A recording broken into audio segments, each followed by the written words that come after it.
guys, I have another video for you. I have to make this short because I have no memory left on my phone whatsoever. Way to go, buying an 8 gig freaking iPhone.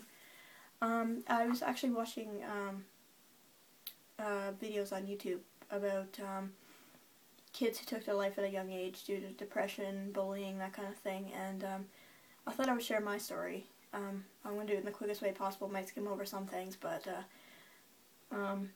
I was diagnosed with depression at 12, OCD at 8, panic disorder at 13, agoraphobia at 18, and a few other things like generalized anxiety disorder, that kind of thing. So I guess I can say that my life hasn't been the easiest.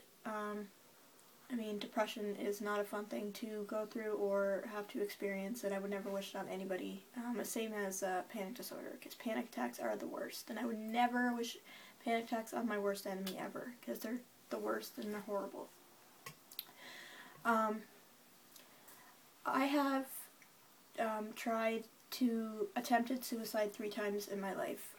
Once when I was 12, once when I was 20, and my most recent was back in March. People are sort of like, sometimes they say, you know, suicide is, you know, the coward's way out. I mean, or they say, if you're gonna do it, do it. You know, don't talk about it, just do it. I also was, it's weird saying was, because I was a self-harmer. I did a lot of that. It was my sense of relief from the physical pain, or sorry, the emotional pain, and the physical pain felt a lot better than the emotional pain. I mean, I didn't have to deal with my thoughts and stuff like that. So cutting myself was definitely a release and something that I loved doing. I mean, it was always on my mind 24/7. That's cool. My clock just fell. I started doing it at age 12, and I have been clean since November 22nd. So that's a huge step for me, because it was something that I did on a daily basis and something I love doing, something that I got a thrill out of, and now I don't do it anymore, which is, you know, I still don't even believe it, but back in my experience with, you know, bullying, depression, stuff like that, you know, having depression and being bullied, the two don't go together, you know. I mean, I've been bullied my whole life, okay? You know, grade 1, grade 2, grade 3, all through primary school, you know, all through elementary school, and, you know, I never thought it never got to me, and when I was that young, it just, you know, I go home and cry and say, Mom, this person said this, and, you know, it's the classic, just ignore them, or, you know, be the bigger person, and, you know, I always got made fun of for the way I looked, you know, my teeth. I don't have straight teeth, see? Or crooked, whatever. But I learned to love them, and I don't want braces. I don't want to change them. They're what make me me, you know. A good friend taught me that, and he said that they're what makes you unique, and they're what make you Christine, you know.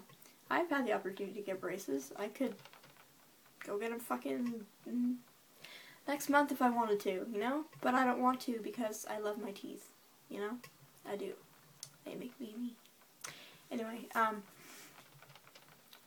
in my last year of high school, you know, things were pretty bad. You know, I had friends who just turned their back on me, you know, and they were all guys, okay, so that I thought were friends, and they were pushing me into lockers. They were pushing me down hallways. They were throwing my books. They were lighting my hair on fire, lighting my clothes on fire. I mean, I'd be sitting next to, like, my guy friend, and he'd just take his lighter and put it to my hair, and it would singe, or he'd do it to my jeans, and, you know, things like, you know, tripping me or pushing me down on the ice, and, you know, and I got tired of it, but I didn't want to be that person that was a tattletale, that told on people, you know?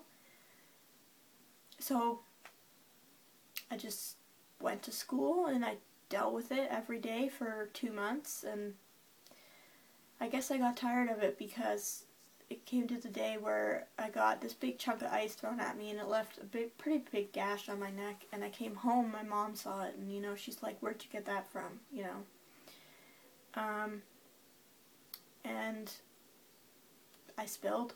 I told her everything. I gave her the names of the people, and, you know, next thing you know, she's on the phone with the principal of the school, and she's telling them, you know, the name of the people who were doing this and how long it's been going on. And I remember the next day going to school, and the hallway was empty, and nobody was there except for the people. And, you know, they're like, "Why would you do that? You got me suspended, you got me expelled, blah, blah, blah." And I was hated by all of them for that. But, you know, I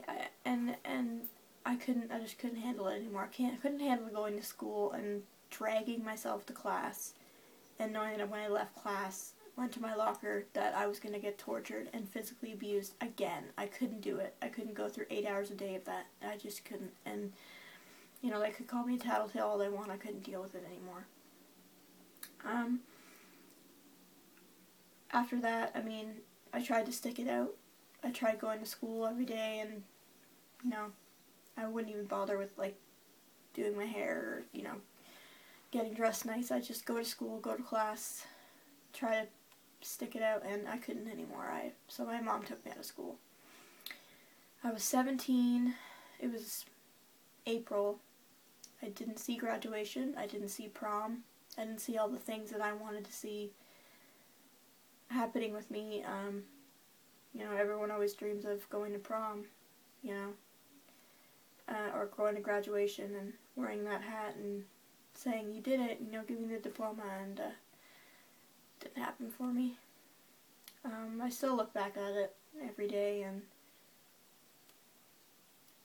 I see as, like, why didn't I stand up to those people? You know, why was I so weak?